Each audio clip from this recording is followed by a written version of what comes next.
अस्सलाम वालेकुम, कैसे हैं मेरे प्यारे प्यारे साथियों। उम्मीद है आप बहुत अच्छे होंगे। आज हम बनाएंगे दही, मीठा और गाढ़ा दही। इसे आप लस्सी बनाएं या वैसे खाएं, गर्मियों के लिए बहुत ही बेहतरीन रेसिपी है।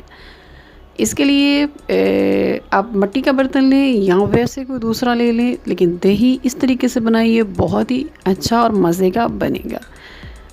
बर्तन ले लेते हैं जनाब और उसमें डाल लेते हैं 2 चम्मच चीनी। बिल्कुल लो फ्लेम पे आपने इस चीनी को गर्म के होने देना है।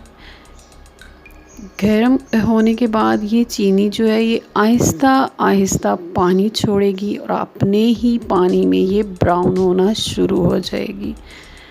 जब इसका दाना बिल्कुल ख़त्म हो जाए चीनी का, तब आप इसके जो फ्लेम है इसको बंद कर दें और फिर आप इसमें दूध डालें और आप इसको बॉईल करें। तकरीबन 5 मिनट तक आपने इसको बॉईल करना है। बॉईल करने के बाद इसको चम्मच इसके साथ चलाते रहिएगा मुसलसल बॉईल होने के दौरान। ये देखिए ये जोश खा रहा है, 5 मिनट में ये काफ़ी गाढ़ा हो जाएगा। ये वैसे भी खालिस दूध था, बहुत जल्दी गाढ़ा हो जाएगा। अब इसे उतार लेते हैं। उतारने के बाद इसे ठंडा करेंगे रूम टेम्परेचर पर, बिल्कुल ये ठंडा हो जाए। गर्मियों में ठंडा दूध का दही ज़्यादा अच्छा बनता है।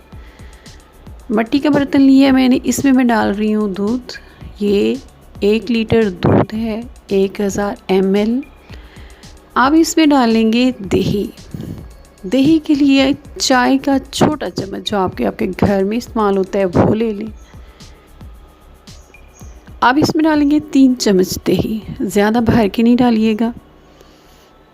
ये 6 से 8 घंटे में बेहतरीन दही बनेगा। अच्छी तरह इसको मिक्स कर दें और इसको ढक के रख दें बिल्कुल हमवार जगह पे। 6 से 8 घंटे के अंदर ये बहुत अच्छा दही बन जाएगा। आप इसको फ्रिज में रख सकते हैं और ठंडा करके इस्तेमाल कर सकते। इसकी लस्सी बेहतरीन बनेगी। ये खाने के में भी बहुत ही बेहतरीन है और मज़े का है। उम्मीद है मेरी ये रेसिपी आपको पसंद आएगी। मेरे चैनल को सब्सक्राइब करें, लाइक करें, शेयर करें। फिर मिलेंगे एक नई और मज़े की रेसिपी के साथ। अपना ख्याल रखिएगा, अपनी दुआओं में याद रखिएगा। अल्लाह हाफिज़।